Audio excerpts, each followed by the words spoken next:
تو آپ اس میں ایک بار کم سے کم پڑھیں, زیادہ سے زیادہ کی کوئی قید نہیں ہے. جی جی. ٹھیک ہے, جزاک اللہ خیر عطا ایک رحمان بھائی, سوال بارک اور ہے, اللہ. ایک سوال اور ہے, ایک سوال اور ہے. اگلے اسٹریم میں لے لیجئے عطا رحمان بھائی, 2 سوال آپ کے ہو گئے ہیں آج کے لیے انشاءاللہ. بہت سارے لوگ, بہت سارے بھائی بہن بیٹھ میں. چلیے جزاک اللہ خیر. اس کے بعد میں اگلے گیسٹ کو ایڈ کر رہا ہوں, شاہ رخ شیخ. میں آپ کو ایڈ کر رہا ہوں, آپ اپنا سوال کریں شاہ رخ. السلام علیکم ورحمۃ اللہ وبرکاتہ. السلام ورحمۃ اللہ وبرکاتہ. جی شاہ رخ شیخ, بھائی فرمائیں, کیا مسئلہ ہے آپ کا؟ میں پہلے دعا کرنا چاہوں گا کہ شیخ تھوڑے بیمار لگ رہے, اللہ ان کو اچھی صحت و عافیت عطا فرمائے, آمین اور آمین ایسے آمین. ہی ہمیں ان سے استفادہ حاصل کرنے کی علماء کرام سے توفیق فرمائے, آمین یا رب العالمین. شیخ, میرا سوال یہ تھا کہ جیسے شیخ آج ایک بہت بڑا ایک فتنہ ایسا پھیلتے جا رہا ہے کہ بہت سے ہمارے جماعت کے نامچین جو عالم یا جو استاد سمجھتے, وہ ایک بردرس کا فتنہ کہہ کر بہت سے ایسے بھائی لوگوں کو یا بردرس کہہ کر ان کو اخوانی یا معتزلہ یا اخوانی ایسا کچھ کہتے, جیسے زید پٹیل حافظ اللہ ہو گئے, ذاکر نائک ہو گئے, اور دیگر جو بھی, اور مولانا جرجس کو بھی کہتے شیخ. تو یہ کہاں تلک جائز ہے, کیونکہ یہ سب منہج سلف کے ہی قائل ہے اور اسی کی دعوت دیتے, تو شیخ یہ کہاں تلک جائز ہے, آپ فرمائیں. جزاکم اللہ خیرن. جی شیخ بھائی نے کیا کہا شروع میں نہیں سن سکا میں. بھائی نے کہا شیخ کہ بعض علماء جو ہے ابھی جیسے بردرز وغیرہ کو یہ کہہ رہے ہیں کہ بھئی وہ منہج سلف پر نہیں ہے, ہاں, اور وہ جو ہے خارجی منہج کے ہیں, اس طرح کی باتیں اگر کر رہے ہیں تو کیا یہاں یہ کہنا یا اس طرح کی باتیں کرنا شیخ کہاں تک صحیح ہے؟ دیکھیے بھائی, یہ اس کو آپ جنرل نہیں کہہ سکتے ہیں. اگر کسی کے بارے میں ہمیں پتہ ہے کہ اس کے اندر کوئی منہجی خرابی ہے تو بالکل اس کے بارے میں بولنا چاہیے, خاص طور سے اس وقت جب وہ پبلک میں ہو. اگر کوئی انسان پبلک میں ہے, پبلک کے سامنے بولتا ہے, لوگ اس کو سنتے ہیں, لیکن اس کا منہج صحیح نہیں ہے, تو اس کے بارے میں لوگوں کو بتانا یہ ضروری ہے. لیکن یہ اس شخص کے بارے میں جس کا منہج صحیح نہیں ہے. دوسری بات یہ کہ اگر کسی انسان کا منہج تو صحیح ہے لیکن اس کے پاس علم نہیں ہے, وہ بغیر علم حاصل کیے ہوئے پبلک میں آتا ہے, لوگوں کو فتوے دیتا ہے, تو یہ بھی منہج کا حصہ ہے. اہل سنہ والجماع کا یہ بھی منہج ہے کہ دعوت کرنے سے پہلے آپ کے پاس علم ہونا چاہیے. اگر بغیر علم کے آپ لوگوں کو فتوے دے رہے ہیں, لوگوں کو مسائل بتا رہے ہیں, لوگوں کو تبلیغ کا کام کر رہے ہیں, تو یہ بھی منہج سلف کے خلاف ہے. اگر کوئی انسان ایسا ہے تو اس سے بھی ہمیں لوگوں کو متنبہ کرنا چاہیے. اللہ کے نبی صلی اللہ علیہ وسلم کی وہ حدیث آپ نے سنی ہوگی جس میں آپ نے فرمایا کہ ایک زمانہ ایسا آئے گا, اللہ رب العالمین علم کو اٹھا لے گا, اور علم کا یہ اٹھانا علماء کے اٹھانے کے ذریعے سے ہوگا, یعنی علماء اٹھا لیے جائیں گے. ایسے وقت میں لوگ جاہلوں کو اپنا امام, اپنا پیشوا, اپنا رہنما بنا لیں گے, اور وہ جاہل لوگ بغیر علم کے لوگوں کو فتوا دیں گے. فضلوا واضلوا, خود بھی گمراہ ہوں گے, لوگوں کو بھی گمراہ کریں گے. اس حدیث سے یہ صاف طور سے پتہ چلتا ہے کہ لوگوں کو فتوا دینے کے لیے, لوگوں میں دعوت کا کام کرنے کے لیے آپ کے پاس دین کا علم پہلے ہونا چاہیے. اب اگر کوئی دین کا علم حاصل کیے بغیر پبلک کے سامنے آ کر کے ان کو تبلیغ کرتا ہے, ان کو فتوے دیتا ہے, تو ایسی صورت میں ہم کہیں گے کہ اس کا منہج صحیح نہیں ہے, کیونکہ یہ منہج کی مخالفت ہے. تو ایسے شخص سے بھی ہم لوگوں کو متنبہ کریں گے, ہوشیار کریں گے. تو یہ حکم جو آپ نے بتایا بالکل صحیح ہے, لیکن یہ ایسے لوگوں کے بارے میں جو حقیقت میں جن کے اندر یہ خرابی پائی جاتی ہے. آپ نے کئی ایسے لوگوں کے بارے میں سنا ہوگا, شاید دیکھا بھی ہو, کہ ان کے فالوورز کی تعداد بہت زیادہ ہے, لیکن ان کے پاس دین کا اور شریعت کا علم نہیں ہے. وہ صحیح طور سے قرآن کی چند آیتیں وہ ڈھنگ سے نہیں پڑھ سکتے, عربی کی چند عبارتیں وہ ڈھنگ سے نہیں پڑھ سکتے, نبی صلی اللہ علیہ وسلم کی حدیثیں وہ ڈھنگ سے نہیں پڑھ سکتے ہیں. اگر آپ کوئی صاحب علم ان کو سنے تو اسے پہلے ہی قدم پر یہ اندازہ ہو جائے گا کہ اس آدمی کے پاس کوئی علم نہیں ہے. اس نے چند اردو کی کتابیں پڑھ رکھی ہیں, کچھ علماء کے بیانات سن رکھے ہیں, یہی اس کا کل سرمایہ ہے, اور اسی کی بنیاد پر وہ لوگوں کو فتوے دیتا ہے. اس کے فتوے میں آپ کو قدم قدم پر ایسا بڑا بلینڈر ملے گا کہ کوئی پڑھا لکھا آدمی اس کو سن کر کے برداشت نہیں کر سکتا ہے. ایک پڑھے لکھے آدمی کے لیے ایسے لوگوں کو 5 منٹ سن پانا بھی مشکل ہوتا ہے, مطلب ہنسی آئے گی آپ کو. اب اگر کوئی ایسا آدمی دعوت کا کام کر رہا ہے, اس کے پاس چرب زبانی ہے, اس کے پاس اسٹیج ہے, اس کے پاس بولنے کا انداز ہے, اور ان تمام چیزوں کی بنیاد پر عام لوگوں کی ایک بڑی جماعت اس کو فالو کر رہی ہے, تو اس کی بنیاد پر ہم یہ نہیں کہہ دیں گے کہ وہ داعی ہے, مبلغ ہے, عالم دین ہے, آپ اس کو فالو کرو, کیونکہ یہ منہج کے خلاف ہے. تو ایسے لوگوں کے بارے میں بالکل بولا جائے گا. لیکن اگر کسی کے پاس علم ہے, اس نے دین کا پراپر علم حاصل کیا ہے, اور علماء اس کے عالم ہونے کی گواہی دیتے ہیں. یہ بات بہت اہم ہے کہ کوئی عالم اس وقت ہے جب علماء اس کے عالم ہونے کی گواہی دیں. جو لوگوں کی بھیڑ ہے, اگر وہ بھیڑ گواہی دے رہی ہے تو وہ گواہی کوئی معتبر گواہی نہیں ہے. عالم وہ ہے جس کے عالم ہونے کی گواہی اور شہادت علماء دیں. اس کے فالوور ٹویٹر پر, فیس بک پر اور جو ہے یوٹیوب پر اگر اس کی ملینز میں اس کے فالوور ہیں, تو یہ اس بات کی گواہی نہیں ہے کہ وہ عالم ہے. گواہی علماء کی گواہی معتبر ہے جب علماء یہ بات مانے کہ وہ جو ہے عالم دین ہے. تو بہرحال جنرل طور سے تو یہ بات صحیح ہے کہ جس کے پاس علم نہیں ہے اور وہ دعوت کا کام کر رہا ہے, وہ منہج سے بھٹکا ہوا ہے. لیکن یہ ہم جب کسی خاص آدمی کے بارے میں بات کریں گے تو پہلے اس کے بارے میں تحقیق کریں گے. ٹھیک ہے, جزاک اللہ خیر. شیخ جی ان بہت سے بھائیوں کا جن کو بردرز کا فتنہ کہا جاتا ہے, ان کا عقیدہ یہی ہوتا ہے منہج سلف, اور وہ علماء کرام کے اندر ہی رہ کر ماتحت رہ کے وہ کام کرتے, ان سے جو غلطی ہوتی ہے وہ بھی اصلاح کر لیتے, وہ تو بھی ان کو اخوانی کہنا یا الزام لگا دینا, یہ کہاں اچھا تک صحیح ہے شیخ؟ ٹھیک ہے. دیکھیے بھائی شاہ رخ بھائی, آپ اگر مان لیجئے کل کو آپ ڈاکٹر نہیں ہیں, آپ علاج کرنے لگے لوگوں کا, اور آپریشن بھی کرنے لگے, لوگوں کو دوائیاں بھی دینے لگے, جبکہ آپ ڈاکٹر نہیں ہیں. اب 100 لوگوں کا آپ نے علاج کیا, اس میں 10 لوگ صحیح بھی ہو گئے. آپ کو کچھ دواؤں کے نام معلوم ہے جو آپ نے پڑھ رکھے ہیں کہیں سے, کچھ دواؤں کے بخار آئے گا تو یہ دیں گے, اگر کسی کو فلاں بیماری ہے تو فلاں دوائی دیں گے. کچھ چیزیں آپ نے پڑھ رکھی ہیں جنرل طور سے, اور آپ بیٹھ جائیں علاج کرنے. کچھ لوگوں کو فائدہ ہو, کچھ لوگوں کو نقصان ہو, تو کیا آپ کو اس بات کی اجازت دی جا سکتی ہے کہ آپ جو ہے لوگوں کا علاج کریں, گرچہ آپ ڈاکٹر نہیں ہیں لیکن کچھ دواؤں کا نام آپ کو پتا ہے؟ یا نہیں جب جی, آپ کسی کا آپ آپریشن کر رہے ہیں, جو ہے کوئی آدمی مر جا رہا آپ کے آپریشن سے, آپ کی دوائی کھا کر کے کوئی آدمی مر جا رہا, اس کے بعد آپ آ کر کے کہہ دو نہیں میں معافی مانگتا ہوں, تو کیا یہ جسٹیفائی کر لے گا آپ کے اس عمل کو جو آپ نے کیا ہے؟ نہیں کرے گا.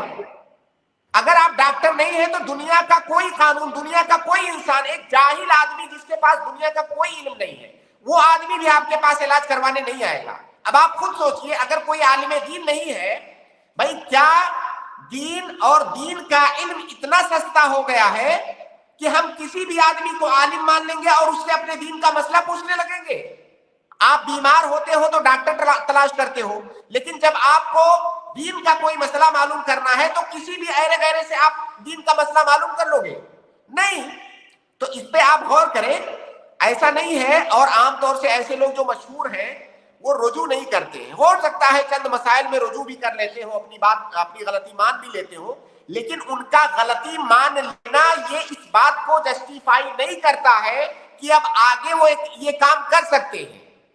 اگر کوئی عالم غلطی کرے تو یہ بات سمجھ میں آنے والی ہے. جیسے کوئی ڈاکٹر غلطی کرتا ہے, ڈاکٹر بھی غلطی کرتا ہے, انجینئر بھی غلطی کرتا ہے, لیکن وہ اس کا فیلڈ ہے, اس سے غلطی کرنے کی اجازت ہے. لیکن کوئی آدمی ڈاکٹر نہیں ہے تو اسے غلطی کرنے کی اجازت نہیں ہے. تو لہذا اگر وہ اپنی بعض غلطیوں کو مان لیتا ہے تو یہ جسٹیفائی نہیں کرتا کہ ہاں ابھی اپنی غلطی کو مان رہا ہے, اس کو دعوت کا کام کرنے دو. جی ٹھیک ہے شیخ, جزاک شیخ اللہ خیر, شکریہ. شیخ ایک بات تھی کہ میں اللہ کے خاطر آپ لوگوں سے, علماء کرام سے بہت محبت کرتا ہوں, تو شیخ آپ سے کیسے ملاقات ہو سکتی ہے؟ کیونکہ پچھلی بار آپ آئے تھے بائک اللہ مسجد میں, تو ملتے ملتے میں رہ گیا تھا شیخ کے ساتھ. تو آپ اگر یہ IISc ممبئی میں آئے گے شیخ ضرور ملیے گا, ایک گزارش آپ سے. دیکھیے کبھی کبھی پروگرام وغیرہ ہوتے ہیں ممبئی میں, تو جب پروگرام ہو تو وہاں آ کے ملاقات کر سکتے ہیں آپ.